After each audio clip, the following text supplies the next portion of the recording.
गणपति देवाय नमः। ओम श्री गणपति देवाय नमः। ओम श्री गणपति देवाय नमः। जय श्री कृष्ण। समस्त भक्तजनों को बहुत बहुत अभिनंदन, स्वागत है कथावाचक हेमंत कुमार जी महाराज चैनल में। तो आज हम गीता ज्ञान में एक श्लोक है, वित्राग भयो क्रोधा मनम्या मामुपाश्रितः बहवो ज्ञान तपस्या पूता मभदाव मागतः। इस श्लोक में कहा गया है कि परमात्मा से विमुख होने पर नाशवान पदार्थों में राग हो जाता है। राग में प्राप्त में ममता और अप्राप्त की कामना उत्पन्न होती है। राग वाले प्रिय पदार्थों की प्राप्ति होने पर तो लोभ होता है, पर उनकी प्राप्ति में बाधा पहुंचाने में क्रोध होता है।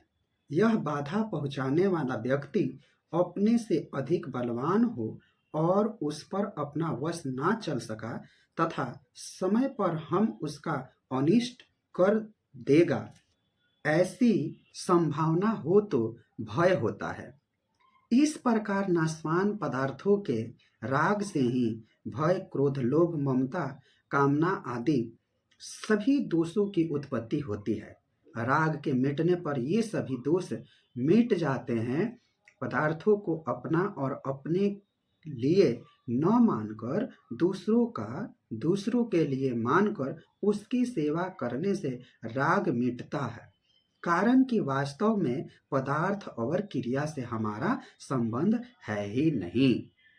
इस उपलक्ष्य में एक उदाहरण के लिए दिया गया है कि जब हम बच्चे होते हैं, जब हम छोटे होते हैं, तो हम गांव में क्या करते हैं, छोटे छोटे कंकड़ पत्थर, जो कांच की गोलियां होती थी हमारे बचपन में, तो कांच की गोलियां वगैरह से हम लोग खेलते थे और उसी को हम बहुमूल्य चीजें मानते थे। हम कहते थे एक छोटी सी पत्थर के टुकड़े के लिए हम आपस में लड़ते थे, झगड़ते थे। हम कहते थे कि ये जो चीजें हैं ये हमारा संपत्ति है, ये जो चीजें हैं, ये जो कंकड़ और पत्थर है वो हमारे लिए ही है। उसको दुनिया का बहुमूल्य हम चीज समझते थे, उस चीज को हम मानते थे और हम लोग आपस में लड़ाई करते थे, झगड़े करते थे। यह चीजें जैसे जैसे हमारा समय बढ़ता गया, हमारी जो बौद्धिक क्षमता है बढ़ती गई, हम नौजवान होने लगे, तो हमारी बचपन की ये चीजें हमें मूर्खता लगने लगी कि ये जो हम कांच की और छोटे पत्थर कंकड़ों को हम लोग अपना बहुमूल्य चीजें मानते थे, वो तो कुछ वास्तव में है ही नहीं। ये हमारा क्या था, भ्रम था। ये हमारा भ्रम टूटा।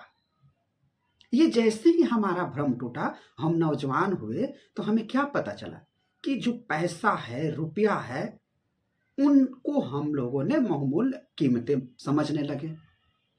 हम पैसे, रुपये, जमीन जायदाद, गाड़ी घोड़ा, ये सब चीजें हमारी वास्तविक जिंदगी का बहुमूल्य चीजें बन गया। ये जैसे ही बहुमूल्य चीजें बना, हम आपसी जो हमारे अंदर की चीजें हैं, जो भगवान है, परमपिता परमात्मा है, प्रभु है, जो जीव इस दिल के अंदर बैठा है, उसको हम भूल जा रहे हैं।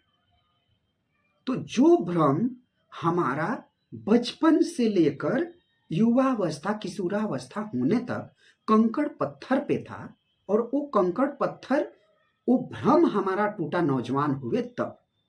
ठीक। दूसरी चीज, अब हमारी जो मानसिक थी वो चली गई पैसे रुपए पर लेकर। अब ये भ्रम कब टूटेगा, जब जीव को अंतिम सांसें छोड़नी पड़ेगी, जब हम इस देह का त्याग करेंगे, तब जाकर ये हमारा भ्रम टूटेगा। तो इसी को कहा गया है कि यह जगत नश्वर है, कोई भी चीजें परमानेंट नहीं है। जो आया है उसको जाना है। जो जीव जन्म लिया, वो जीव को जाना निश्चित है। यही विधि का विधान है। जो भ्रम हमारा बचपन